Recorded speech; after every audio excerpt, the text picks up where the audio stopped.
È uno dei luoghi più amati del nostro paese ed è facile intuire il perché. Camminare tra le sue vie è come esplorare un museo a cielo aperto, con opere d'arte create dagli artisti più importanti della storia. Ogni volta che torniamo, la sua bellezza ci emoziona come se fosse la prima. Dopo il video dello scorso anno su Venezia, continua la serie dedicata alle città italiane più famose del mondo. Come promesso, eccoci a Firenze. Non sarà di certo un'impresa facile, ma nelle prossime 48 ore cercheremo di visitare, oltre ai monumenti che hanno reso iconica questa città, alcuni punti meno conosciuti, raccontarvi curiosità e consigliarvi attrazioni rigorosamente gratuite. A fine video ci direte se siamo riusciti a farvi conoscere qualcosa di nuovo. Quindi, senza perdere altro tempo, partiamo per questo viaggio. Firenze avrebbe bisogno veramente di tanti giorni per essere scoperta come si deve. Se non ci siete mai stati, è quasi un obbligo morale visitare i suoi musei più celebri. Gli Uffizi, la Galleria dell'Accademia o il Museo del Bargello raccolgono alcune delle opere più incredibili mai create dall'uomo. Anche salire sulla cupola del Brunelleschi è un'esperienza che vi consigliamo di fare, ma se oltre al classico itinerario avete voglia di scoprire qualcosa in più su questa straordinaria città, direi che siete nel posto giusto. In questo breve viaggio non saremo da soli, infatti ci sono con noi mia mamma Simo e mio papà Gabri, che non tornavano da un sacco a Firenze. Siamo felici che si siano uniti a noi. La nostra esplorazione parte dal quartiere di San Frediano, una zona che ci ha molto colpito per i suoi locali particolari e le molte botteghe artigiane. Come ogni nostro viaggio che si rispetti, però, può iniziare in un solo modo, dalla colazione. Siamo alla pasticceria Buonamici, fondata nel 1949, dove abbiamo trovato una varietà di dolci incredibile, e tutti buonissimi. L'interno, arredato come una cucina anni 60, è caratteristico e accogliente. Se ci aggiungiamo che le ragazze che lo gestiscono sono di una gentilezza unica, direi che non potete non fermarvi per una pausa. Dato che il B&B dove dormiremo è in Santo Spirito, il rione è proprio accanto a San Frediano, andiamo subito a fare il check-in. Non ve l'abbiamo fatto vedere, ma la giornata è partita con un temporale pazzesco. Per fortuna adesso è uscito il sole nel giro di mezz'ora. Siamo arrivati al B&B dove staremo per una notte. La stanza è gigante, la faccio vedere. Corridoio infinito. Qui c'è subito il bagno, che è super carino con tutto questo finto marmo colorato. Bello. Qui c'è camera dei miei. E di qua la nostra, che è super, sono 2 stanze giganti. Abbiamo scelto di dormire in quest'area perché nei precedenti viaggi a Firenze avevamo visitato poco della zona dell'Oltrarno e avevamo voglia di scoprire questo quartiere dall'anima più autentica e con una forte identità locale. Avremmo voluto scattarci una foto in una cabina foto automatica, ma purtroppo questa era fuori servizio. Se ne trovate una in funzione in giro per la città, secondo noi è uno dei ricordi più originali da portare a casa con voi. Piazza Santo Spirito, dove dormiamo, è allegra e vivace. Qui si trova l'omonima basilica, in cui vale davvero la pena entrare anche solo per vedere il crocifisso ligneo scolpito da un giovane Michelangelo. L'ingresso è gratuito, ma all'interno purtroppo non è permesso fare foto e video. Nel vicolo accanto alla chiesa andiamo alla trattoria La Casalinga, super consigliata dal nostro host e che avevamo addocchiato anche a casa mentre progettavamo l'itinerario. Siamo venuti in questa trattoria che ci ha consigliato il nostro proprietario di casa, è proprio di fronte alla chiesa di Santo Spirito. Io e la mamma abbiamo preso i ravioli burro e salvia per stare leggeri, Paolo le pappardelle al cinghiale e il papà invece misto bollito, giusto? Era tutto veramente buonissimo, compreso l'antipasto. Proseguiamo in direzione Lungarno. Ogni via che incontriamo è ricca di dettagli. Ci sono piccoli capolavori ad ogni angolo e alcuni sono davvero curiosi.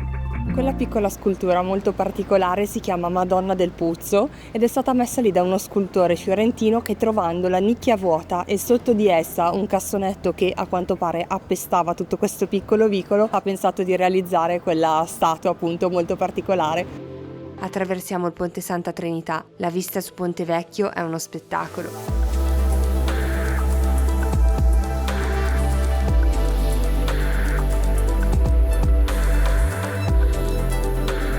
Dopo il temporale di questa mattina, il vento si è portato via la maggior parte delle nuvole e ora la luce è meravigliosa. Ci troviamo direttamente in via dei Tornabuoni, la via del lusso di Firenze. Alcuni negozi allestiti all'interno di antichi palazzi mantengono volte affreschi d'epoca e questo crea un contrasto singolare. Mentre camminiamo, vediamo spuntare alla nostra destra il campanile del Duomo, impossibile che passi inosservato. trovarsi davanti alla cattedrale di Santa Maria del Fiore è sempre pazzesco. La facciata del Duomo, costruita con marmo rosa, verde e bianco, è piena di dettagli elaborati. C'è da perdere la testa a pensare a quanti anni sono passati dalla costruzione di questo capolavoro. Gli intarsi, i rosoni e le sculture sono così armoniose che fanno sembrare il tutto quasi morbido. L'ingresso al Duomo è gratuito, ma preparatevi a fare una lunghissima fila per accedervi. E anche se è difficile voltare le spalle a questo gioiello architettonico, in un angolo della piazza non dimenticate di dare un'occhiata alla loggia del Bigallo, con i suoi archi e bassorilievi risalenti al XIV secolo. In meno di 5 minuti arriviamo al Cinema Teatro Odeon, inaugurato nel 1922 all'interno di un palazzo del 400. Solo dal 2023 questo storico simbolo si è trasformato anche in una libreria giunti. Dove prima c'era la platea, ora si trovano scaffali pieni di splendidi libri. La galleria però è rimasta la stessa, con le sedute giallo-senape dove ci si può fermare per prendere un caffè mentre si guarda un film. La sera ovviamente la programmazione del cinema è ancora attiva, con la sua cupola in vetro Liberty e i decori, questo è senza dubbio un luogo speciale, uno di quelli in cui sarei rimasta tutto il giorno insomma. Passando da Piazza della Repubblica raggiungiamo il Museo di Casa Martelli. L'ingresso è totalmente gratuito, ma la casa è visitabile solo il martedì e il sabato. La guida ci ha accompagnato per le stanze di questa residenza storica, trasformata in un museo solo nel 2009 e che ha mantenuto l'atmosfera originale di una dimora nobiliare, con l'esposizione di mobili e quadri, affreschi splendidi e un salone da ballo immenso, dove possiamo immaginarci facilmente l'élite fiorentina dare grandi feste. È stato bello scoprire questa abitazione, posto non molto conosciuto del capoluogo toscano.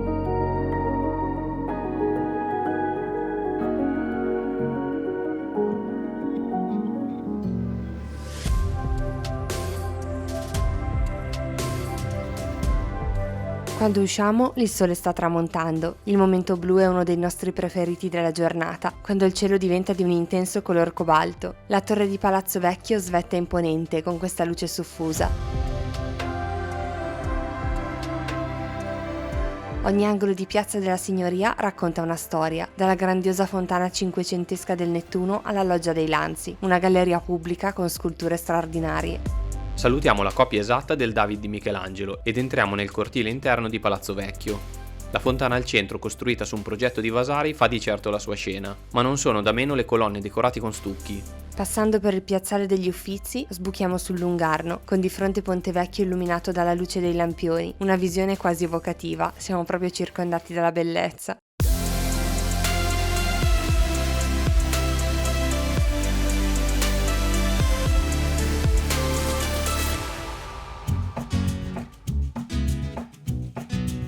Siamo svegli dalle 6 e abbiamo fatto un super pranzo. Decidiamo così di cenare velocemente con una schiacciata. Il locale è spartano ma il cibo buonissimo.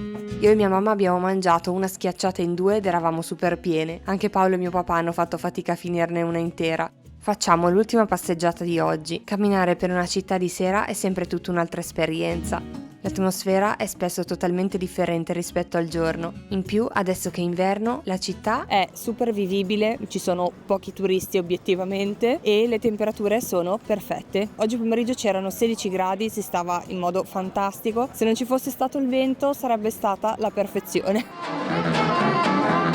Prima di tornare in stanza c'è una cosa che devo fare assolutamente. Io vedo una giostra dei cavalli e ci devo salire, imperativo. È una delle cose più rilassanti del mondo e che mi rendono molto felice con poco. Sapete cosa mi renderebbe ancora più contenta? Se vi iscriveste al canale. Sarebbe carino da parte vostra se non l'avete ancora fatto.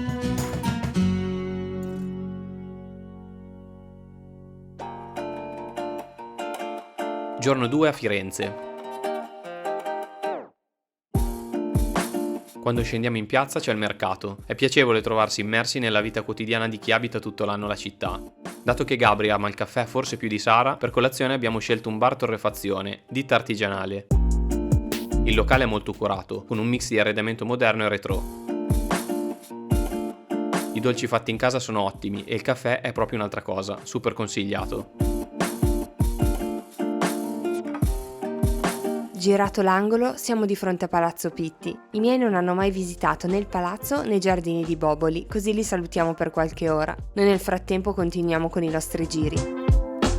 Ponte Vecchio, con le sue botteghe orafe e il corridoio vasariano che lo sovrasta, è uno dei simboli di Firenze e uno dei pochi ponti abitati al mondo. Noi abbiamo avuto la fortuna di vedere anche quello di Bath, in Inghilterra, diversissimo ma ugualmente affascinante. Facciamo una fermata da Signum, un negozio legatoria artigianale che vende quaderni, mappe geografiche e molto altro, quasi tutto inerente alla scrittura. So che come me molti di voi amano questo genere di posti. Torniamo in Piazza della Signoria per mostrarvi con la luce una curiosità. Alla destra del portale d'ingresso di Palazzo Vecchio si trova impresso nel muro un ritratto, non si sa bene chi rappresenti, ma leggenda vuole che sia stato fatto direttamente da Michelangelo.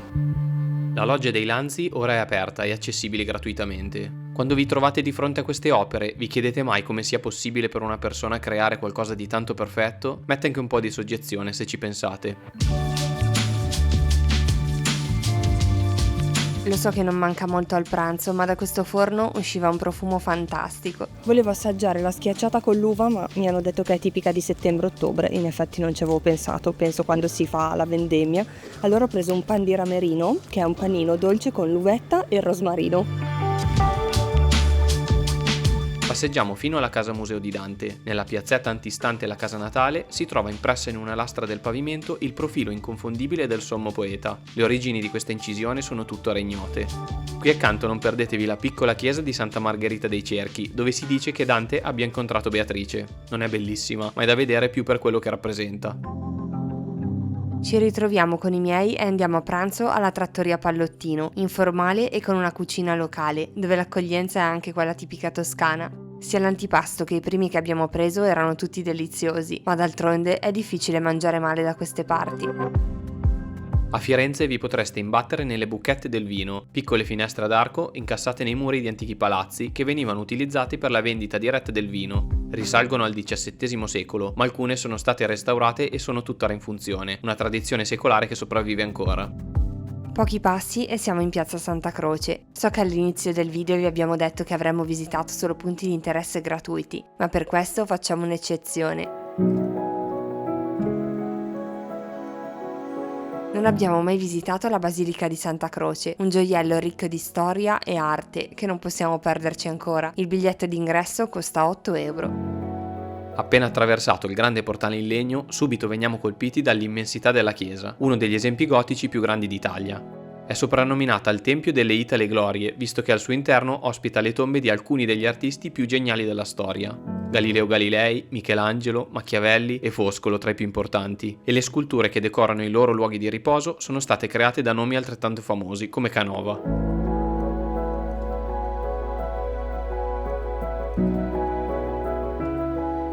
Alcuni affreschi degli altari delle cappelle sono dipinti da Giotto Brunelleschi. È una chiesa, ma è decisamente al pari di un museo. Usciamo nel chiostro esterno per passare a una saletta più piccola, dove è esposta l'ultima cena di Giorgio Vasari, restaurata dopo l'alluvione dell'Arno del 1966, che arrivò all'interno della chiesa fino a quasi 6 metri. È impressionante pensarci. Ci spostiamo poi a un paio di chilometri da qui. Stiamo facendo fare una bella sfacchinata ai miei genitori. Dopo una pausa relax con un gelato per noi e una crepe per Paolo, arriviamo all'officina profumo farmaceutica di Santa Maria Novella. Questa è la farmacia più antica d'Europa. Aperta ufficialmente nel 1612, ancora oggi vende profumi, candele e prodotti esclusivi. Gli ambienti sono semplicemente incredibili, decorati e con strumenti farmaceutici disposti come in un museo. Vale sicuramente la pena passare per una visita.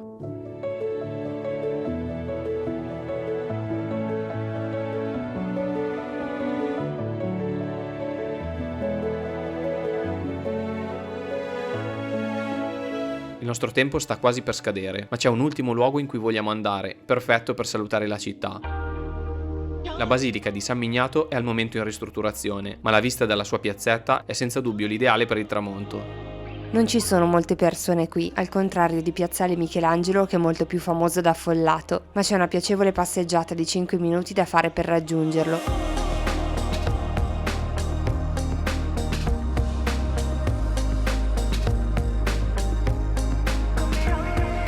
E così decidiamo di goderci fino all'ultimo il cielo che passa dal rosa al blu scuro e il panorama sul centro di Firenze mentre tutte le luci si accendono.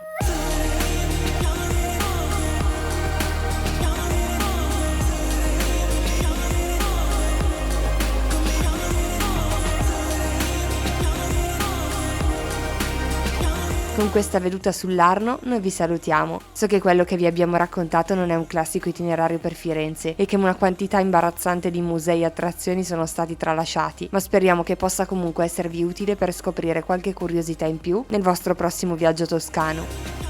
Ovviamente i consigli su cosa vedere nella nostra prossima visita sono sempre ben accetti, vi aspettiamo nei commenti. Qui a destra, se ve lo siete perso, trovate il video dedicato a Venezia. Siamo sicuri che vi piacerà. Ci vediamo tra 2 settimane con una nuova avventura. Grazie mille, a presto. Ciao! Ciao!